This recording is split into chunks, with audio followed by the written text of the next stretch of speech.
Guys, আমি এখন আছি নিরালা এলাকায়, মানে আমাদের খুলনার নিরালাতে। এখানে হচ্ছে খুলনার প্রথম ফ্লাইওভার তৈরি করা হচ্ছে।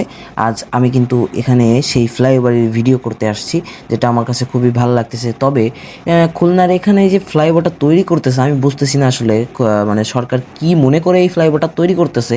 কেননা এইখান থেকে জাস্ট খালি বের হওয়া যাবে রূপসার দিকে, মানে খুলনার একেবারে রূপসা থেকে নিরালা আবাসিক এলাকা। তো যেহেতু এটা আবাসিক এলাকা, সেহেতু এই আবাসিক এলাকায় কিন্তু মানুষের খুবই ভোগান্তি হবে আমি মনে করি এই ফ্লাইওভারের জন্য।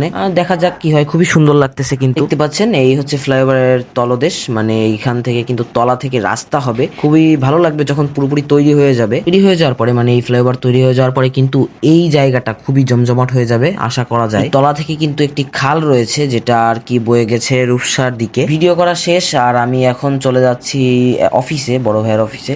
আমি প্রচুর পরিমাণে ঘামায় গেছি। দেখি যাই সামনের দিকে, মানে মাথা থেকে আর কি রিক্সায় উঠবো। রিক্সায় উঠে দেন যাবো হচ্ছে অফিসের দিকে। যেহেতু নিরালাতে আছি, নিরালার কিছু ভিডিও করে নেই। আজকের ভিডিও কিন্তু এই পর্যন্তই। পরে একটা ভিডিওতে দেখা হবে। ধন্যবাদ।